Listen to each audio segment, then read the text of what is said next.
And it's especially important in this market when you're going to have 100 showings, 100 people through your open house or whatever.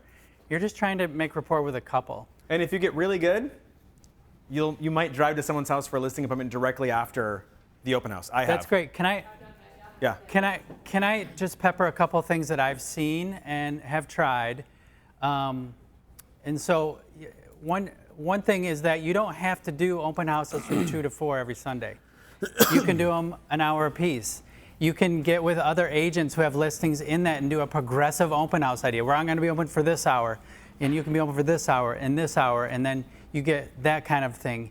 You can, when you do an open house, you could go and knock down the neighborhood, knock the doors, there's another way, and go, hey, I'm Leo. I'm going to be holding the open house on Sunday. You can come by and see it, be a nosy neighbor if you want. You know, I'm also collecting cans. I'm going to drop them off at a food pantry. So if you want to just drop by, you can throw some bags in there, or you can be, I'm going to grill out, stop by if you have kids or something like that. And so you make it an event. These are all different ways to do open houses. And I can tell you, your primary goal, right, is to sell the house you have open. However, percentages don't favor that. So then I'm like, wow, someone in the neighborhood could go, that person, I just made an impression. And so if you're going to go into open house land, blow it up, man. Do something awesome, and then leverage it out to everyone who's around and stuff like that. On that note, before we move on to the next idea, that idea right there, I would do that. I would do that on Sundays and Saturdays. I would hold 2 open houses. Yeah. And I would do them for 1 hour. And I would give myself like 20, 30 minutes to reset for the next house. And I would try to find 2 houses in the same area in the same price range. So chances of me seeing the same buyers twice. So it's like, hey, nice seeing you guys again. And then we're back to building rapport. You know, because like I might make a joke like, are you guys following me? You know, this is getting a little uncomfortable.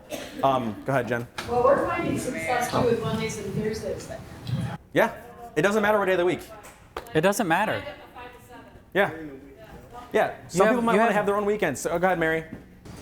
I'm from Chicago, and I don't open my door if I don't know the person who's knocking on the other side of my door. So I'm hearing you, and I'm thinking, chances are I'm probably not going to open it if I don't know who you are. Just like, that's me, you know, come on, it's 2023. So like, my thinking is, leave something. If you're coming and you knock, and nobody answers or nobody's home, leave something on my door, because I absolutely want to see what my neighbor's house looks like inside. I want to go to that open house. So good signage and leaving something behind you for taking the time to knock.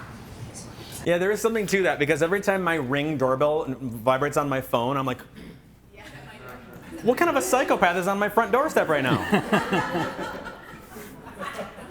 That's a good idea, because that's a social change from even like 5 to 6 years ago. For you. So what do you got? Yeah, something that works way better for me. I get better results than a sign-in sheet. Is ask for like for them to rate the home in different categories. There you go. So what do you think of the inside, the outside, the backyard, the pool, whatever? And they rate it, and then at the bottom it asks Great for idea. their sign-in information. Did everyone hear that? Instead of asking for how it can help them, he has them rate the house.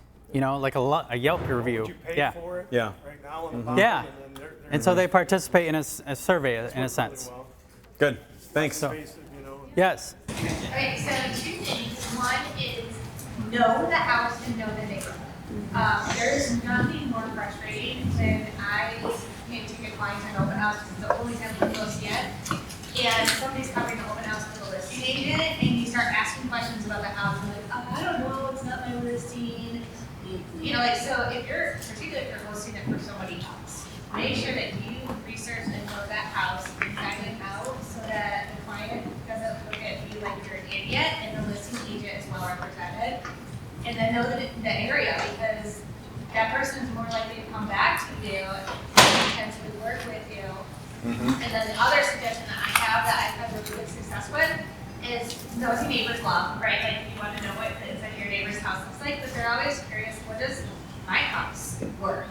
And so I'll ask them as they're coming through. They'll like tell me, I'm just a nosy neighbor, I'm not looking to sell my house. And I'm like, are you ever curious what it might be worth? Would you like me to give you the evaluation? And I actually have them come to open house, stop over, take a look at it, and then I'll write and give them a CMA, and it's about a year later, I had someone actually call me back and say, we're thinking about listing our house. Nice. I Yeah, love that. that's very I love nice. that. I don't know if everyone heard her, but she would offer, like, if someone comes to the open house, to offer them an evaluation of what their house is, if they're just like, you know, nosy neighbors or looky-loos and stuff like that. So that's a great idea. And then Mary shared earlier, I don't know if everyone heard it, but instead of knocking on the doors and being super weird or the ring world, what we can leave something. And you always have door hangers or maybe a postcard or something really cool or something like that, just to make an announcement. Maybe if you do the food pantry thing, so stuff like that. So last thing in open houses, then we're going to move on. Amy? Oh, so I love to know all the neighbors. So I'll invite them because they really want to help you sell their house anyway. They like to pick their neighbors if they can. But sometimes when I'm in a really interesting neighborhood, I'll hire a bagpiper. And they'll go around. Here we go. Now we're getting somewhere. Now we're talking. And they have people, even if you've invited them, they are freaking coming to your open house. Bagpiper. They're like, "Who?" Then you've got your 2 or 3 minutes, and you gotta get to know people in 3 minutes, you know? I bet. And they Yeah. will remember you, and I assure you, they will call you. Yeah. Yeah, I've been to one where they have a little jazz quartet going on. So yeah, or a I don't know, bagpipe.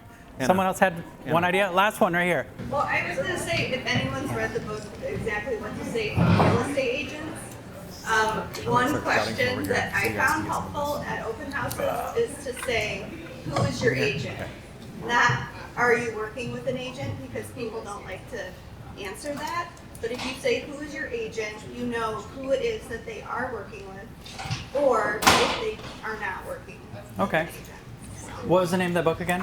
Exactly What to Say for Real Estate. So she recommended a book for everyone, Exactly What to Say for Real Estate Agents, and it gives you little tips and tricks about the language to build rapport quickly. And there's a lot of social psychology stuff on this, but one of the questions that she took away was who is your agent, rather than are you working with an agent?